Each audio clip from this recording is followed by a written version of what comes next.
इससे पहले कि आज की बड़ी खबरें आपके सामने प्रस्तुत करें, आपको दिखाते हैं ये तस्वीर जो एक स्कूल की है, गोरखपुर की। और यहाँ पर हमारे एजुकेशन सिस्टम की ये कलैयाँ खुलती दिख रही हैं। जो आप देखिए, प्रिंसिपल साहब स्कूल के भीतर मौजूद हैं और प्रिंसिपल साहब वहाँ पर क्या कर रहे हैं, जरा ये देख लीजिए। फेशियल मसाज करा रही हैं प्रिंसिपल साहिबा।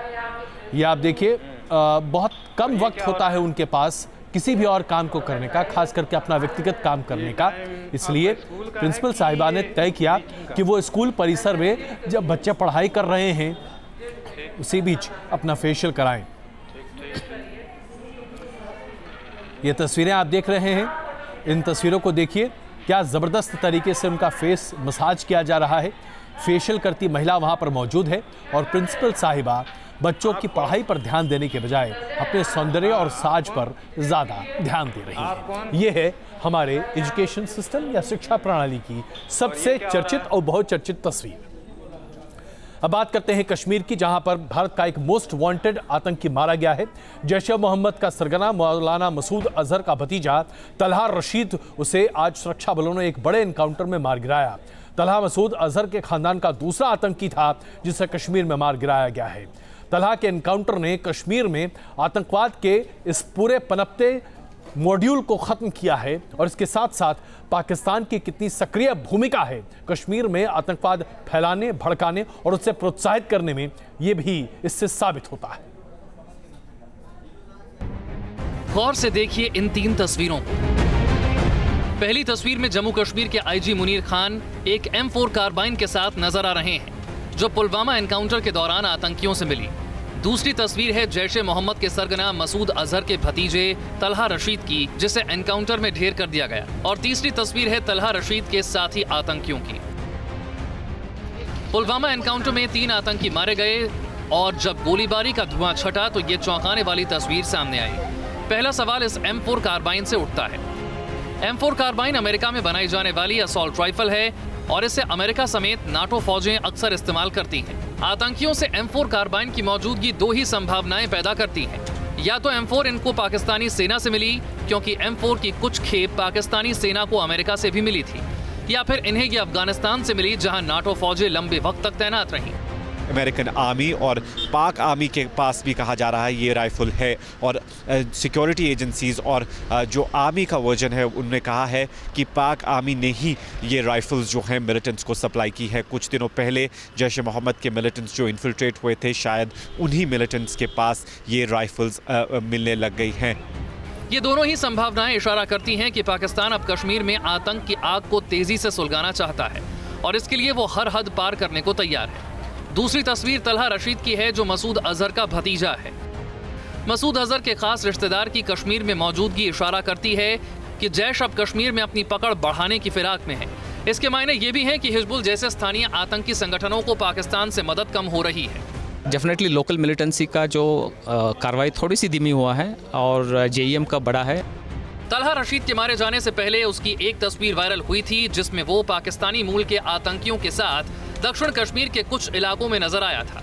यानी साफ है कि अब पाकिस्तान अपने ही नागरिकों को आतंक की आग में झोंककर कश्मीर को सुलगाना चाहता है। सुरक्षा बल भी मानते हैं, खासकर दक्षिण कश्मीर में विदेशी आतंकियों की तादाद तेजी से बढ़ी है। ये तकरीबन 114 टोटल टेररिस्ट हैं, जिसके अंदर तकरीबन 100 लोकल है और बाकी फॉरेन है। बुरहान वानी के एनकाउंटर से अब तक तकरीबन 180 से ज्यादा आतंकी ढेर किए जा चुके हैं, जिसमें कई बड़े आतंकी कमांडर शामिल थे। पुलवामा में मारा गया तलहा रशीद और उसका साथी भी A+ कैटेगरी के आतंकी थे। तलहा बहुत टाइम से वांटेड था, स्पेशली नॉर्थ कश्मीर में, और फिर शिफ्ट किया था साउथ कश्मीर और कई अटैक्स में मुलविस था। पुलवामा में कुछ दिनों पहले एक अटैक पुलिस पार्टी पे हुआ था, जिसमें एक पुलिस जवान जो है वो वहाँ पर शहीद हो गए थे। उसके बाद तलहा की तलाश जो है वो काफ़ी इंटेंसिटी के साथ बढ़ा दी गई थी। सिक्योरिटी फोर्सेस के लिए बहुत बड़ी सक्सेस पुलवामा ऑपरेशन माना जा रहा है। वीडियो जर्नलिस्ट मोहम्मद यूनिस के साथ Idris loan, news nation, Srinagar. Kashmir के हालात को देखते हुए ऐसा लग रहा है कि केंद्र और राज्य सरकार अब अलग अलग तरीके से अपनी बातों को सामने रखने लगे हैं और ऐसे में अलगाववादियों पर दबाव बढ़ता दिख रहा है। आज जम्मू कश्मीर के मुख्यमंत्री महबूबा मुफ्ती ने फारूक अहमद डार को मुआवजा देने से इनकार कर दिया। फारूक अहमद डार वही व्यक्ति है जिसे फौज के एक वरिष्ठ अधिकारी ने यानी कि मेजर लिलुप गोगोई ने जीप पर बांधकर आगे चलाया था ताकि पत्थरबाजी ना करें और इलेक्शन कैंपेन में लगे सरकारी कर्मचारी और उसके साथ साथ फौज के कुछ लोगों को सुरक्षित वो बाहर निकाल सकें। जब ये तस्वीरें सामने आई थी तो उस वक्त बहुत शोर शराबा मचा था, मानवाधिकार हनन का मामला बनाया जा रहा था, इसे प्रोपेगेंडा के तौर पर इस्तेमाल किया जा रहा था और मुआवजे की मांग की गई थी। लेकिन अब राज्य सरकार ने तय किया है कि डार को किसी भी तरह का मुआवजा नहीं दिया जाएगा। कश्मीर में बातचीत पर बहस जारी है तो देश में राम मंदिर को लेकर बहस कैसे नहीं हो सकती है। अब इस बहस में एक नया आयाम आ गया है। शिया वक्फ बोर्ड के अध्यक्ष ने ऐलान किया है कि 6 दिसंबर को वो एक ऐसा प्रस्ताव रखने जा रहे हैं जिसके बाद राम मंदिर के निर्माण का पूरा मामला बहुत शांतिपूर्ण तरीके से समाधान तक पहुंच जाएगा। ये अपने आप में बड़ी बात है कि जिस तरह से 6 दिसंबर को लेकर तैयारियां चल रही हैं, उम्मीद है कि कुछ ना कुछ ठोस होता दिखेगा। शिया सेंट्रल वक्फ बोर्ड, देश में शिया मुस्लिमों की यह संस्था पिछले कुछ महीनों से राम मंदिर के मुद्दे पर ज्यादा ही सक्रिय नजर आ रही है और इसी सक्रियता की एक कड़ी बना है 6 दिसंबर तक राम मंदिर के मुद्दे पर एक ठोस प्रस्ताव लाने का ऐलान। शिया सेंट्रल वक्फ बोर्ड ने दम भरा है कि 6 दिसंबर तक वो राम मंदिर पर ऐसा ठोस समाधान सबके सामने रख देंगे जिस पर किसी को ऐतराज नहीं होगा। हम इस कोशिश में हैं कि मुकदमा शुरू होने से पहले ही कोई आपसी समझौता ऐसा हो जाए कि जिससे देश में अमन और चैन कायम रहे और देश की जो नफ़रतों का दौर जारी है और जो लोग इसमें इस विवाद को हल नहीं होने देना चाहते हैं, जो इस विवाद को लेकर हिंदुस्तान की फ़िज़ा ख़राब करने की कोशिश कर रहे हैं, उनको एक मुंह तोड़ का जवाब होना चाहिए। शिया वक्फ बोर्ड ने विवादित परिसर पर राम मंदिर बनाने का समर्थन किया तो इस मामले में पक्षकार बाबरी मस्जिद एक्शन कमेटी भी मैदान में कूद पड़ी और शिया वक्फ बोर्ड के वजूद और इरादों पर सवाल उठा दिया। थोड़ा तो वही करता है कि जो या तो अपीलांट हो या कंटेस्टिंग रिस्पोंडेंट हो, फॉर्मल रिस्पोंडेंट जिन्होंने कोई जवाब दावा भी कभी नहीं लगाया, वो कैसे कोई मसौदा तैयार करके किसी पर थोप देंगे या कोर्ट उनके मसौदे को क्या अहमियत देगा। मेरा ख्याल से इतनी काफ़ी इसके लिए। मुसलमानों के दो पक्षों के बीच विवाद देखकर बीजेपी प्रवक्ता भी सामने आए और भारतीय जनता पार्टी ने राम मंदिर के निर्माण को लेकर सर्वसम्मति बनने के प्रस्ताव का स्वागत किया। बहुत अच्छी बात है, मुझे लगता है कि ये स्वागत योग्य कदम है क्योंकि माननीय सुप्रीम कोर्ट ने भी कहा था कि राम मंदिर को लेकर अगर कोई कोर्ट के बाहर भी सेटलमेंट होता है तो उसकी कोशिश होनी चाहिए और मुझे लगता है कि अगर शिया वक्फ बोर्ड इसकी बात करता है तो कोई भी पक्ष हो, कोई भी अगर चाहता है कि इस पूरे मामले में एक आउट ऑफ कोर्ट सेटलमेंट हो, सबकी बातचीत से कोई नतीजा निकले, तो मुझे लगता है कि इस फैसले का स्वागत होना चाहिए। लेकिन विपक्षी दलों को ना तो बीजेपी की बात हजम हुई ना ही सेंट्रल शिया वक्फ बोर्ड की। केंद्र में बीजेपी की सरकार बनी है और देश के जितने भी राज्यों में बीजेपी की सरकारें हैं, उन सरकारों ने बातचीत का रास्ता ही बंद कर दिया है। कोई भी सरकार जब बातचीत का रास्ता बंद करती है तो इस तरह की गलतियां होती हैं। राम मंदिर और विवादित परिसर को लेकर सालों से बहस जारी है और शिया वक्फ बोर्ड के इस बहस में शामिल होने से सरगर्मियां और तेज हो गईं। वीडियो जर्नलिस्ट अमित सिंह के साथ विनोद मिश्रा, न्यूज़ नेशन, लखनऊ। मेहमान नवाजी हर हिंदुस्तानी के खून में है, लेकिन अगर इवांका ट्रंप जो कि हिंदुस्तान की यात्रा पर आ रही हैं और हैदराबाद पहुंचने वाली हैं, उनके स्वागत के लिए हैदराबाद के सभी भिखारियों को उठाकर जेल में भर दिया जाए तो क्या आप इसे सही मानेंगे? उस भिखारी के बारे में सोचिए जो सड़कों पर भीख मांगकर अपने जीवन का किसी तरह से गुजर बसर कर रहा है। एक मेहमान नवाजी की वजह से, एक मेहमान के आने की वजह से उसे जेल में भर दिया जाए तो देश भर के बाकी भिखारियों का क्या करना चाहती है सरकार? हैदराबाद की इन दौड़ती भागती सड़कों से आजकल भिखारी नदारत हैं। हैदराबाद की ज्यादातर भिखारी आपको जेलों में नजर आएंगे और ये जेल किसी गुनाह के लिए नहीं बल्कि मेहमान नवाजी के लिए मिली है। यकीन ना आए तो इन तस्वीरों को देख लीजिए।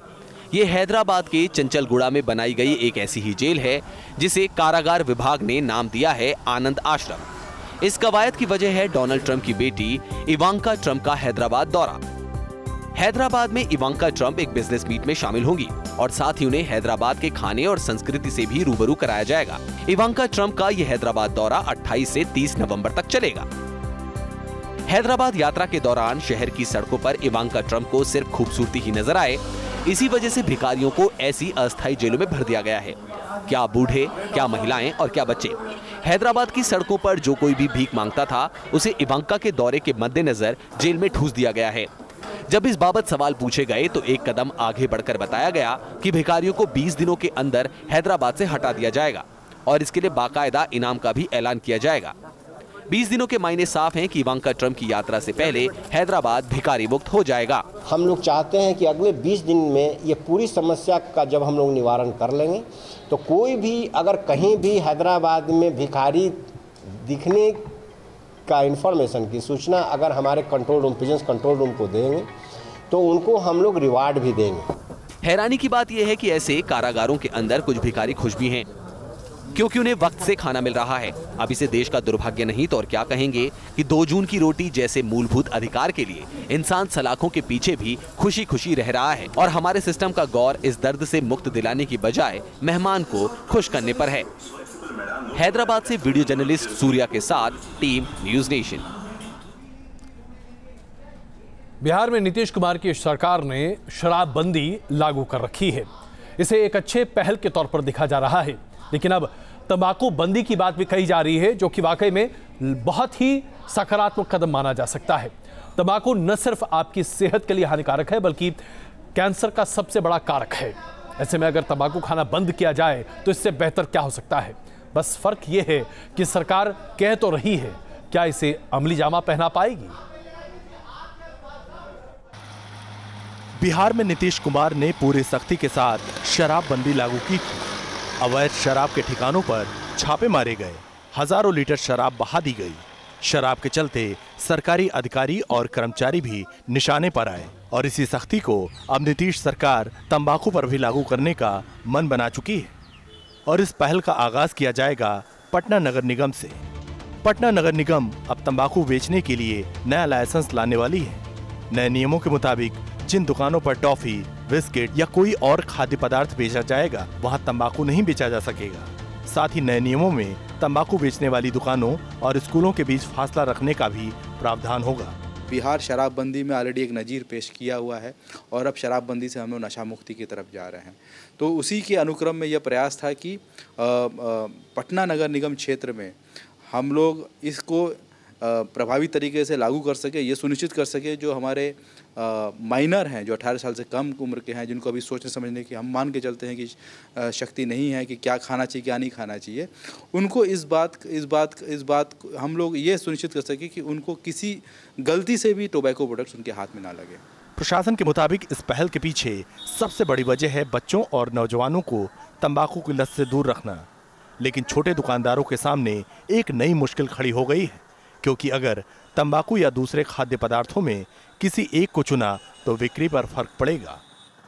हाँ देखे पेपर में तो दिले थे, बोले कि लेंगे।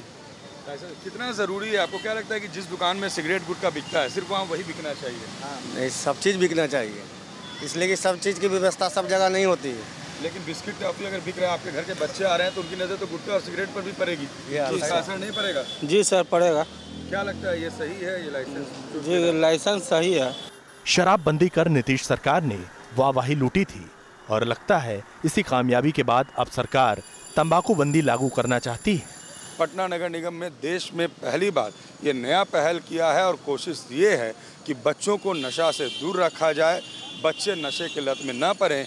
यानी बिहार में अब शराबबंदी के बाद नशाबंदी के लिए उठाया गया सबसे बड़ा कदम। विजय स्वतंत्र के साथ रजनीश सिन्हा, न्यूज नेशन, पटना। दिल्ली के इंदिरा गांधी इंटरनेशनल एयरपोर्ट से एक जबरदस्त तस्वीर सामने आई है हाथापाई की। एक यात्री ने आरोप लगाया कि एक फ्लाइट के कर्मचारी ने उसके साथ मारपीट की है।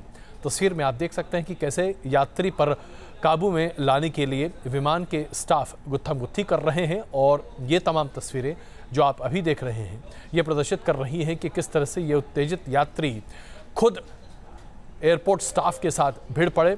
ज़मीन पर मारपीट, तमाशा, बिल्कुल ऐसा लग रहा था जैसे कि ये कोई अखाड़ा हो जहां पर ये यात्री और एयरलाइन के स्टाफ एक दूसरे से उलझे पड़े थे।